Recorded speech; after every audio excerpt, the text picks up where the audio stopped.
mener le jeu par la suite. Donc je suis sûr que certains ont des questions à poser. Vous allez tout simplement indiquer votre question avec qui vous voulez l'adresser, comme ça il y aura la réponse. On a presque une demi-heure, je pense, maximum, pour les questions. Je vous écoute.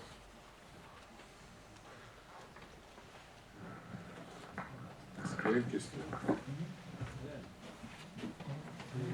Je vous en prie.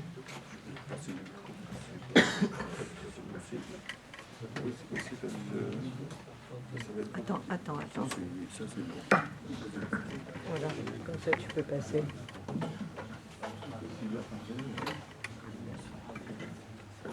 Oui, bonjour. Pouvez-vous nous parler du traité de Lausanne celui-ci a-t-il annulé le traité de Sèvres et par conséquent l'arbitrage qui a eu lieu en 1920?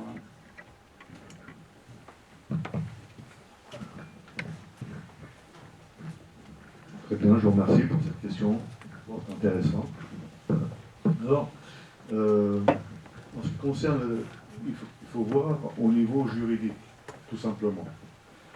Qui sont les signataires du traité de Sèvres, qui sont les signataires du traité de Lausanne?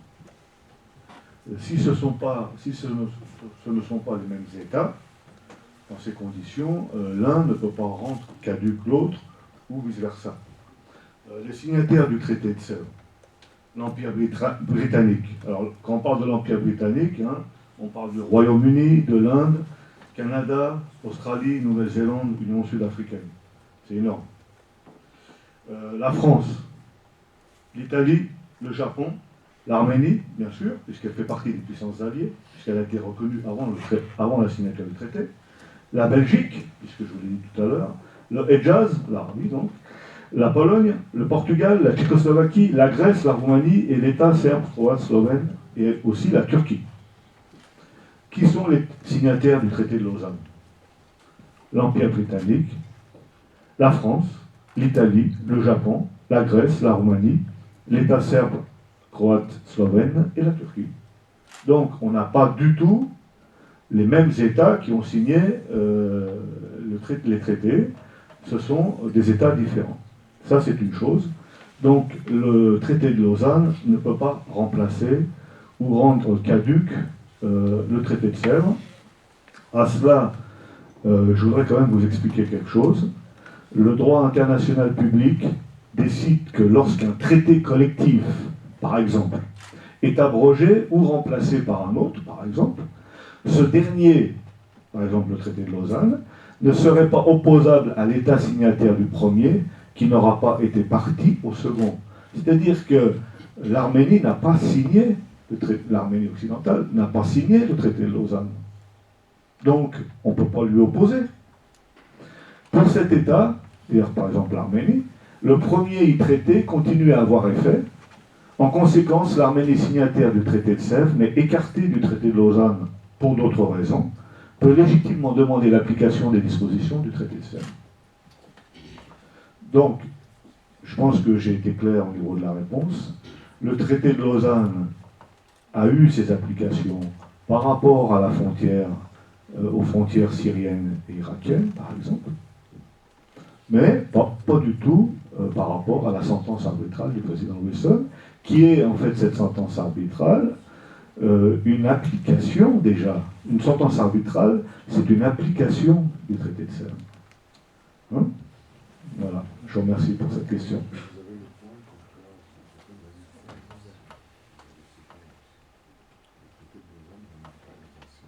Oui, alors, si vous voulez, alors c'est vrai que M. Arden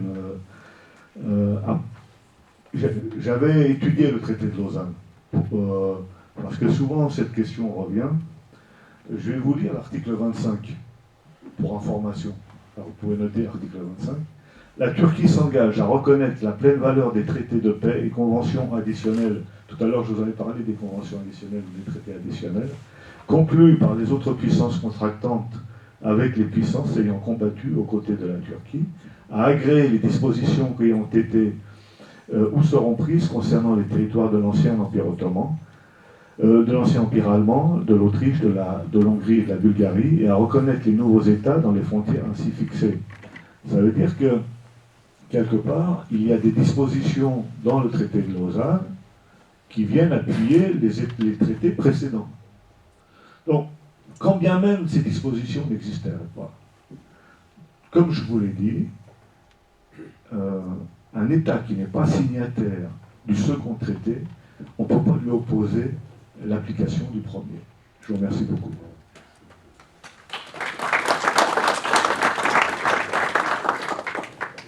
D'autres questions?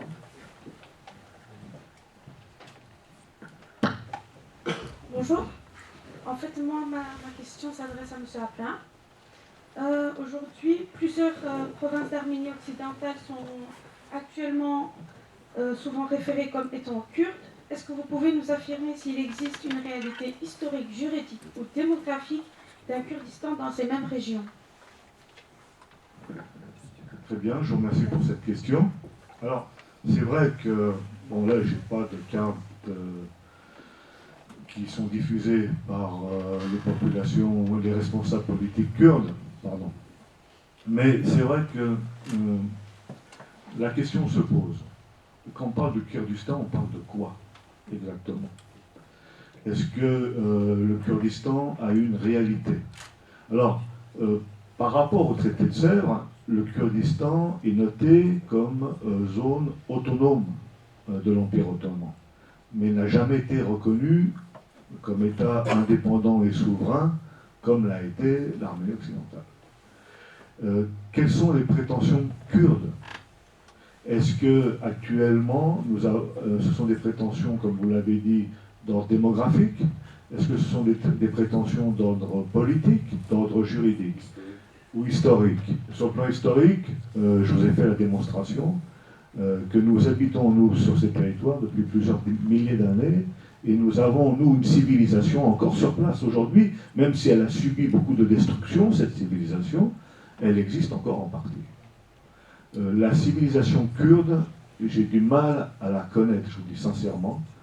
J'ai du mal à bien comprendre les éléments matériels qui matérialisent donc la civilisation kurde dans ces régions. Deuxièmement, au niveau démographique, sachez-le quand même, je vous le dis, on ne peut pas opposer aux Arméniens le fait qu'ils aient vécu un génocide. Il faut comprendre. D'ailleurs, à l'époque, comme je vous l'ai dit tout à l'heure, les régiments hamidiés étaient constitués de grandes parties de tribus kurdes.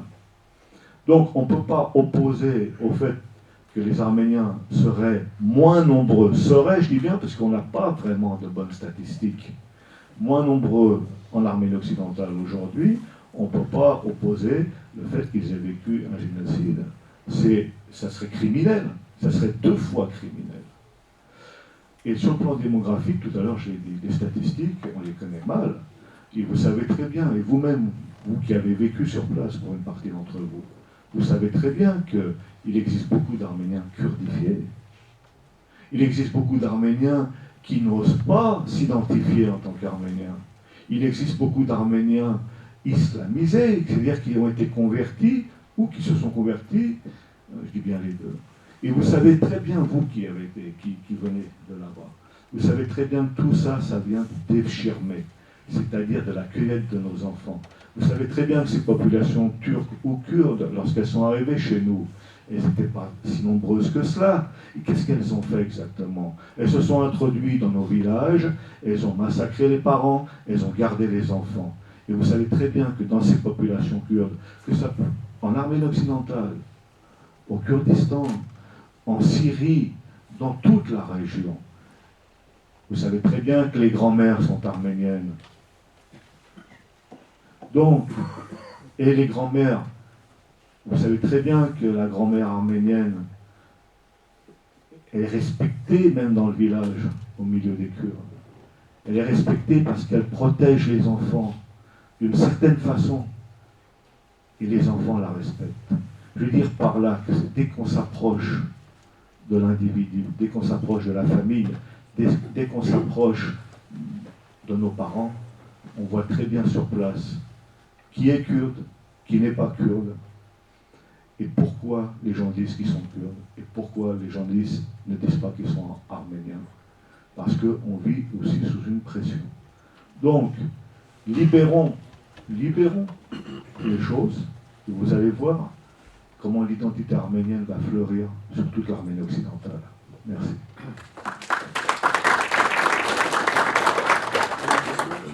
J'aimerais juste ajouter à ce que M. Abrahamian a dit. M. Abrahamian ne parle pas seulement, je dirais, théoriquement. Il est en Arménie occidentale 2-3 mois par an. Donc il visite tous nos villages sur place. Donc c'est quelqu'un qui est in touch avec la réalité locale. Voilà, c'est tout ce que je voulais ajouter. Vous avez une question? Peut-être, au lieu d'amener ça là-bas, Oui, vous pouvez parler un peu plus près, élevé. donc, de toute façon, Voilà. c'est plutôt pour M. Nikos. Hein, Voilà. donc, je voulais savoir quels sont les moyens. Ah, ben, ça va, de toute façon, voilà. Vous m'entendez là? Oui, bien sûr. Donc, quels sont les moyens, la pression qu'on peut mettre sur la Turquie pour reconnaître donc, l'Arménie occidentale, en sachant que la Turquie c'est un allié des États-Unis et des Européens. Donc, ça m'a l'air un peu difficile que les Européens, quand on sait que la Turquie, il n'y a plus de la liberté d'expression, tous les journalistes ils sont en prison, donc Erdogan il fait ce qu'il veut.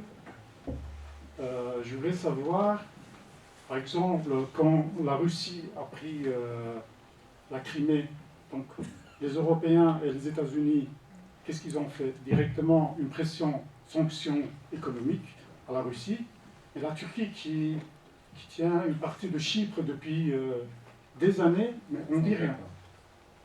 Alors, quelle est la pression que les Européens et les États-Unis qui peuvent mettre à la Turquie?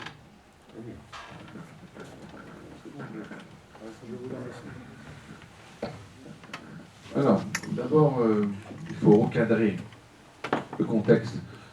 Quand on dit mettre la pression, par exemple, comme vous avez fait une mention à la Russie, certains pensaient que la Russie entrerait en guerre avec la Turquie. Peut-être que ça aurait été mieux pour la Turquie. Pourquoi? Parce que les sanctions économiques qu'impose la Russie à la Turquie en ce moment, aucun État ne voudra les avoir. Parce que la Russie, par exemple, quand elle dit à ses ressortissants « plus personne ne va en vacances en Turquie », c'est plus personne. Si vous le faites à des Français ou des Grecs, ils vont exprès en vacances. D'accord, parce qu'on a une de contradiction. Là, c'est complètement différent. Donc, au niveau de l'Europe et au niveau des États-Unis, dire que la Turquie, c'est un allié des États-Unis, c'est une vision très simpliste. Parce qu'il y a alliés et alliés. Donc, il y a l'allié, ce qu'on appelle l'OTAN. Il faut se rendre compte, en fait, que c'est un allié à prendre avec des pincettes. Parce que quand ils ont voulu faire, les Américains, une attaque en Irak, eh ben, ils n'ont pas permis la tenaille par le haut. Donc ça fait beaucoup de morts au niveau des GI. Et on a l'impression que les Américains regardent simplement si vous voulez, le confort, les rapports de force, etc. Les Américains n'oublient jamais les morts de GI. Jamais. Même un. Ils s'en souviennent. Et ils le remettent sur le tapis quand il faut. Simplement, ils ne le disent pas directement. Les Russes, ils le disent directement. Qu'est-ce que je veux dire par là? Maintenant, au niveau des Européens, vous avez fait des comparaisons aussi avec l'Ukraine. Mais je reviens sur le plan des Européens. Vous pouvez me dire, par exemple, pourquoi sur les 33 chapitres, on en a ouvert 2? Oui. Parce que j'imagine que vous les connaissez tous, les 33 chapitres, surtout quand vous êtes à Bruxelles, vous les connaissez par cœur, et vous savez que l'ensemble des vétos représente en fait 35 chapitres, plus, donc ça fait 2 vétos par chapitre, ça fait 70, et un de plus à la fin, 71, plus avec la France qui veut une capacité d'absorption. Bon, quand maintenant on parle des ressortissants, et on dit que si la Turquie nous aide, alors là c'est l'humour européen, vous allez voir. Donc, si la Turquie nous aide à faire rentrer derrière ceux qu'elle nous amène, eh bien on va lui donner 3 milliards. Et si elle arrive à diminuer, on va lui redonner 3 milliards. Bon. Alors, quand c'est vous, la vanne, C'est simple, hein, vous la diminuez un peu, vous avez fait un effort. Vous avez fait un effort, vous prenez 3 milliards. Vous ne voulez plus faire d'effort, vous la rouvrez. Et vous dites, ben, faites-moi un autre chapitre, un dégel d'un autre chapitre. Bon. Qu'est-ce que je veux dire par là? Si les Européens étaient si positifs avec la Turquie, vous pouvez m'expliquer pourquoi la Turquie, c'est le candidat le plus ancien pour rentrer dans l'Union européenne? Dans son intérêt. Non, mais ce que j'essaie de vous dire, c'est que vous prenez par exemple des pays comme les pays baltes. Ils ont mis 10 ans pour rentrer, Chypre a mis aussi 10 ans pour rentrer. C'était des gens qui appartenaient à l'Union soviétique. Personne. Imaginez par exemple que je vous dise, on est en 1980, et je vous dis les pays baltes, non seulement ils vont sortir de l'Union soviétique, ils vont rentrer dans l'Union européenne et sans guerre. Personne ne pensait à ça. Franchement, vous croyez que la Turquie veut rentrer en Europe? Une partie de la Turquie veut rentrer en Europe. Je peux vous dire, même c'est ce qu'on appelle la partie européenne. La partie qui est, par exemple, en Arménie occidentale, elle a à peu près 2 à 3 siècles de retard. Donc elle ne sait même pas ce que c'est l'Union européenne. Parce que quand en fait, on fait des référendums en Turquie, on demande aux gens, est-ce que vous voulez qu'on rentre ou qu'on ne rentre pas? Le plus gros pourcentage, c'est celui qui ne se prononce pas. Voilà. Donc ce que j'essaie de vous dire, je termine pour que tu puisses intervenir, c'est la chose suivante. Est-ce que la Turquie appartient à l'Europe? Non. Sauf la partie européenne de la Turquie, qui est en fait la partie grecque, que nous on appelle ça territoire occupé. Bon. Donc, sinon on pourrait dire par exemple que comme elle occupe Chypre, elle appartient aussi à Chypre. Bon. Chypre par exemple appartient à l'Asie. Les gens l'oublient ça. En fait, Chypre, si vous regardez les Nations Unies, vous allez voir qu'en fait on est dans la catégorie Asie. Bon. Voilà. Donc, en 1987, le Maroc a voulu rentrer dans l'Union européenne, et en 1987, on lui a répondu, tu n'es pas dans l'Europe, on ne peut pas. Vous voyez? Donc en fait, il y a un jeu des deux côtés. On ne peut pas avoir quelqu'un qui est déjà, depuis tant d'années dans l'OTAN, qui est un allié, et en même temps, on lui dit, tu sais, il faut quand même qu'on réfléchisse si tu dois rentrer ou pas. Bon, quand la Turquie signe par exemple les protocoles pour rentrer dans le Conseil de l'Europe, eh bien dès qu'elle a signé, Chypre a fait les premiers recours à la Cour européenne des droits de l'homme, 1987, dès qu'elle a signé. Donc c'est qu'en fait on attendait qu'elle le signe pour faire les recours. Et les recours ont commencé, ça fait 1,5 million d'euros par personne pour la spoliation des droits. Qu'est-ce que je veux dire par là? C'est un jeu de longue haleine, mais en fin de compte, l'Europe comprend bien que la Turquie ne doit jamais rentrer dans l'Europe. Le problème c'est la façon de le dire. Alors il y a des gens qui n'arrivent pas à comprendre ce qu'on leur dit. C'est ça. Alors, simplement pour une information, la Turquie, pourquoi elle cherche à rentrer en Europe? Parce qu'il y a un article dans le traité de l'Union européenne qui précise que les membres de l'Union européenne reconnaissent aux nouveaux membres leur intégrité, leur cohérence, territoriale. C'est-à-dire que nous, l'armée occidentale, on n'a pas ambition de rentrer en Europe.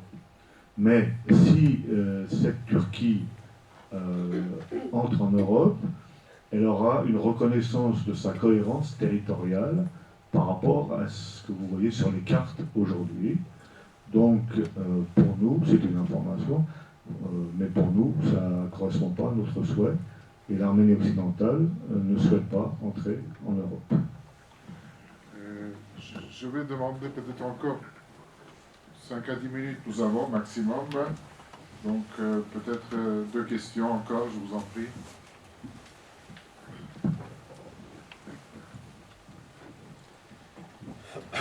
Bonjour, je m'appelle Noubar.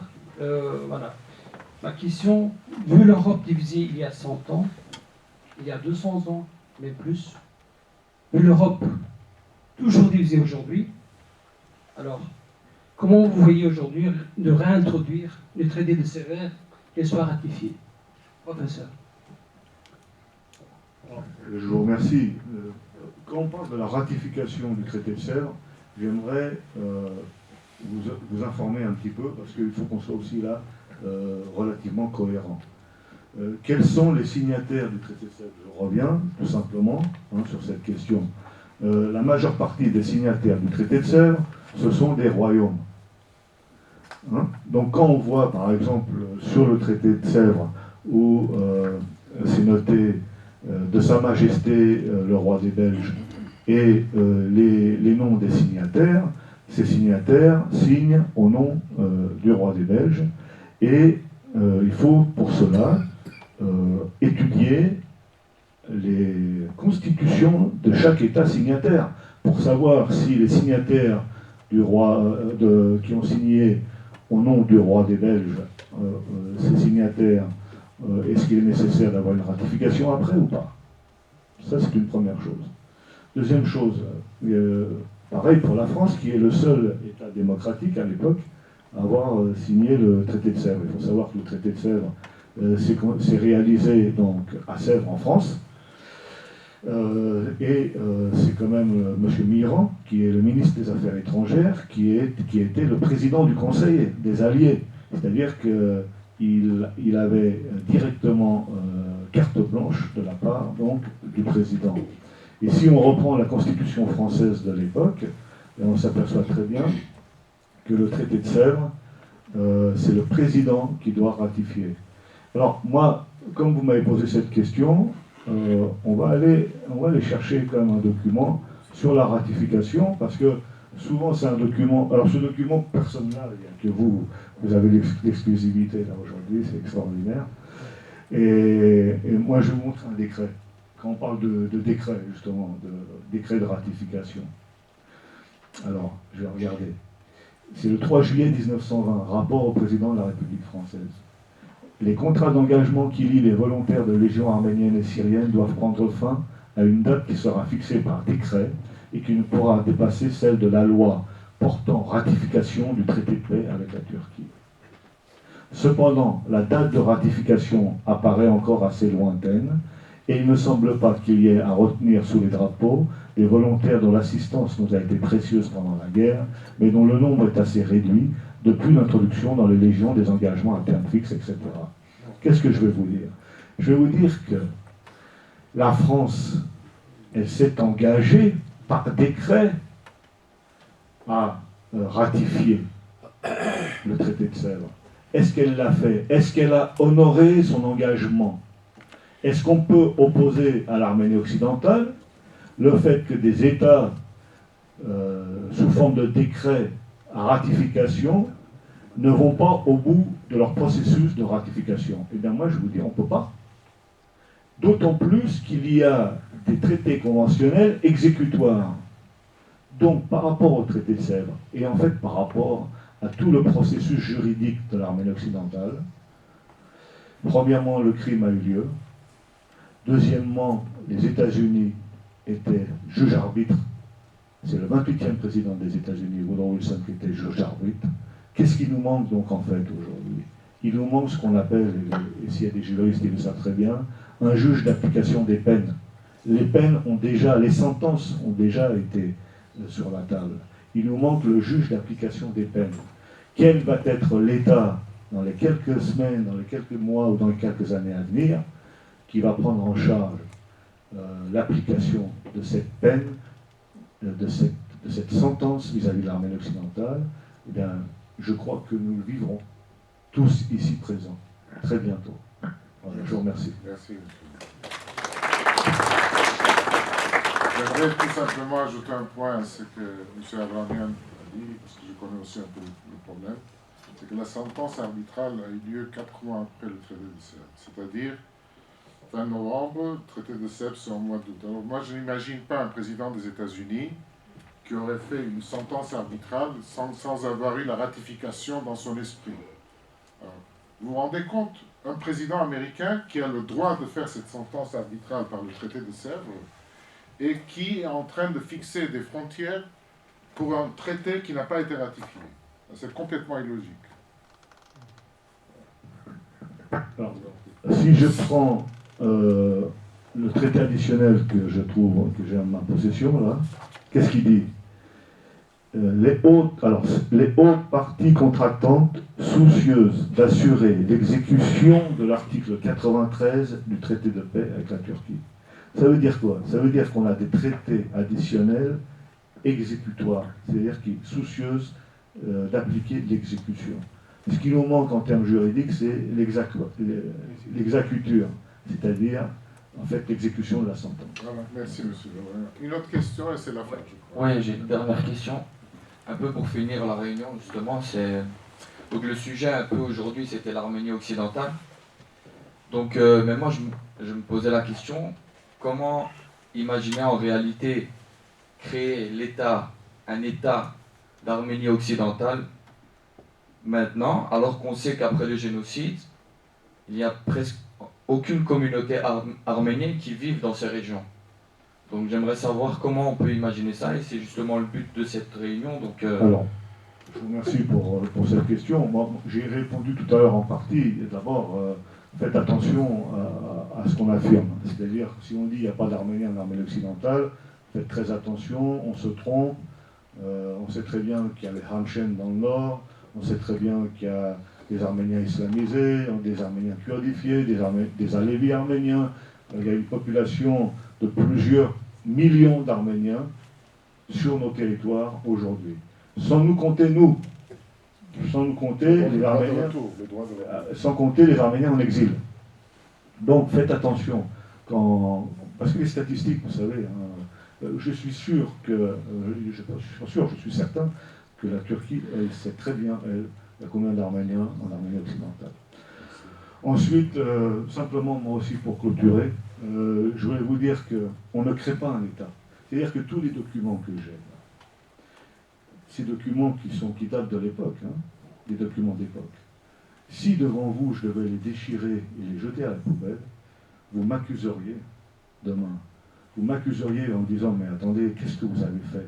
Tout notre patrimoine juridique, vous nous l'avez brûlé. Eh bien, je n'ai pas le droit de faire ça. Parce que ça vous appartient. C'est votre patrimoine juridique. C'est votre État. L'État a été déjà reconnu bien avant notre naissance à nous. Nous sommes, il y a eu ce qu'on appelle une rupture de représentativité de l'Arménie occidentale. En termes, on va dire, politiques, ça s'appelle une rupture de représentativité. Et c'est pour ça que nous sommes, une structure continuatrice de l'État d'Arménie de 1920. Nous ne sommes pas une structure successeur. Merci. D'accord. Voilà, pour finir. Une dernière question. Vous étiez, monsieur, je vous en prie. Simplement, je m'appelle Siviropoulos, je suis un grec, et simplement je voudrais demander à M. Abramian à ce qui concerne l'Arménie occidentale, parce que comme je vois sur les cartes l'Arménie occidentale, je vois aussi que la ville est très besoin appartient aussi à l'Arménie occidentale, parce que moi je sais que mes parents sont venus de là et c'était la capitale de Pontus. Quelle est la différence maintenant? Est-ce que ça appartient ou non? Très bonne question. Je vais répondre et puis je vais aussi donner la parole à M. Nikos Ligeros. Bien sûr que Trébizonde, comme vous voyez très bien sur la carte ici, fait partie de l'Arménie occidentale. Et nous sommes, nous, en tout cas au niveau de notre structure d'État, très fiers d'avoir des Grecs du pont avec nous et à venir nous rejoindre aussi. Nous les invitons à venir nous rejoindre pour ensemble, comme nous invitons aussi les Alévis, comme nous invitons les Kurdes, comme nous invitons toutes les populations. Qu'est-ce qu'on dit, nous, en fait? Nous sommes tous des enfants de l'Arménie occidentale. Merci. Et du Pontus.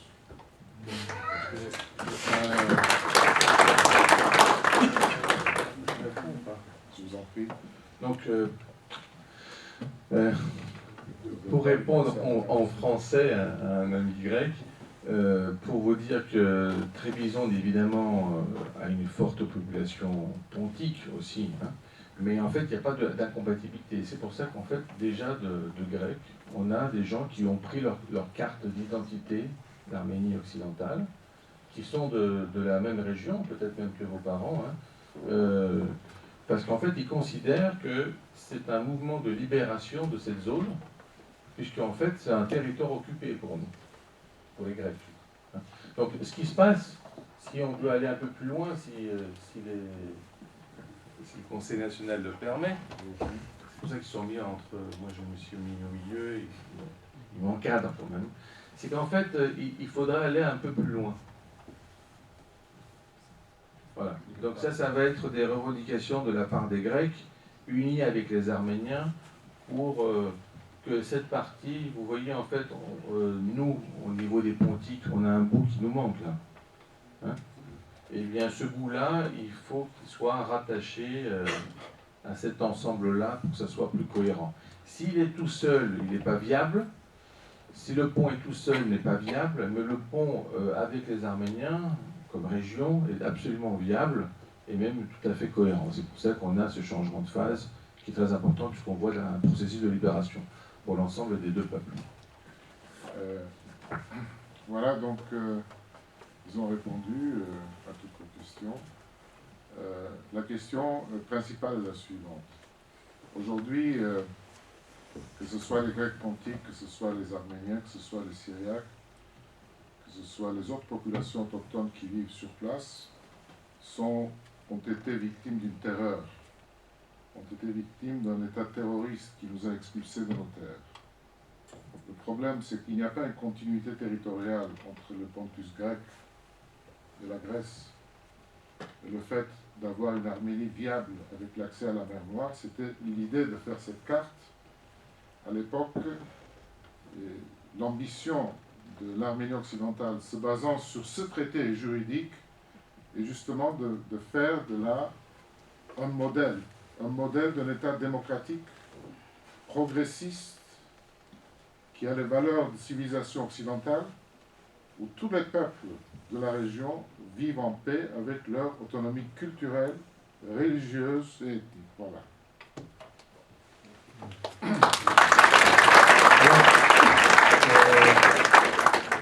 Donc, je voudrais conclure notre conférence. Tout d'abord, je voulais vous remercier d'avoir été aussi patient, c'est pas facile. Et puis, je voudrais aussi remercier nos organisateurs, en particulier M. Yagan, qui a bien voulu donc organiser cette magnifique conférence et réunion. Et si vous le permettez, et au nom de en votre nom et au nom de notre Conseil national de l'Arménie occidentale, nous aimerions remettre la carte d'identité et la citoyenneté de l'Arménie occidentale à M. Yagan. Merci. Merci. Il y aura